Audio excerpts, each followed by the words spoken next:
ഐക്യരാഷ്ട്രസഭ സുരക്ഷാ കൗൺസിൽ അംഗീകരിച്ച ഗസയിലെ വെടിനിർത്തൽ കരാർ തുലാസിൽ തൂങ്ങുന്നു.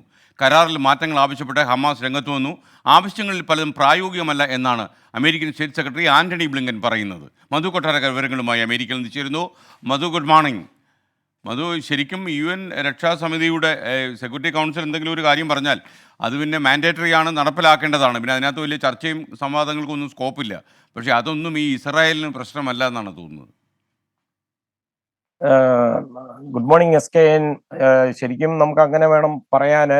ഈ ലോകരാജ്യങ്ങൾ ഏറെ പ്രതീക്ഷയോടെ കാത്തിരുന്ന വെടിനിർത്തൽ കരാറിന് മങ്ങലേൽക്കുന്നു എന്ന വാർത്തയാണ് ഈ പശ്ചിമേഷ്യയിൽ നിന്ന് നമുക്ക് ലഭിക്കുന്നത്. ബൈഡൻ ഭരണകൂടം രൂപകൽപ്പന ചെയ്ത 3 ഘട്ടമായുള്ള ഈ വെടിനിർത്തൽ കരാർ ഒടുവിൽ അമേരിക്ക ഐക്യരാഷ്ട്ര സഭയിൽ പ്രമേയമായി അവതരിപ്പിച്ച് അംഗീകാരമൊക്കെ നേടിയെടുത്തതാണ് ഇപ്പോൾ ഹമാസിന്റെ കടുംപിടുത്തത്തിൽ തിരിച്ചടി നേരിടുന്നത്. കരാറിൽ ഒരുപാട് മാറ്റങ്ങളാണ് ഹമാസ് ആവശ്യപ്പെടുന്നത്. പലതും നടപ്പിലാക്കുവാൻ പ്രായോഗിക ബുദ്ധിമുട്ടുണ്ടെന്ന് US state secretary Antony Blinken പറഞ്ഞു. എന്നാൽ പ്രശ്നങ്ങൾ പരിഹരിക്കാനുള്ള തീവ്ര ശ്രമങ്ങൾ മധ്യസ്ഥർ ആരംഭിച്ചതായിട്ടും ബ്ലിങ്കൻ ഇന്ന് വ്യക്തമാക്കുകയുണ്ടായി. അതേസമയം ഈ വിലപേശലിനുള്ള സമയമൊക്കെ അതിക്രമിച്ചു കഴിഞ്ഞതായിട്ടാണ് വൈറ്റ് ഹൗസ് ഇതിനോട് പ്രതികരിച്ചിരിക്കുന്നത്.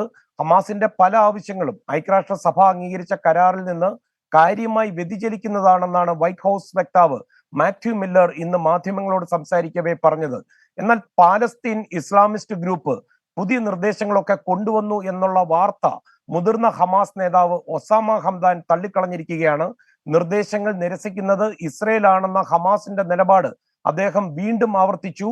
ഗസയിൽ സ്ഥിരമായ വെടിനിർത്തലിനുള്ള ഏതെങ്കിലും കരാറിൽ നിന്ന് ഒഴിഞ്ഞു മാറാൻ US ഭരണകൂടം അതിന്റെ ഏറ്റവും അടുത്ത സഖ്യകക്ഷിയുമായി സംഘം ചേരുകയാണെന്നാണ് ഒസാമ ഹംദാൻ ആരോപിച്ചിരിക്കുന്നത്. SKN. Okay, thank you Madhu കൊട്ടാരക്കർ.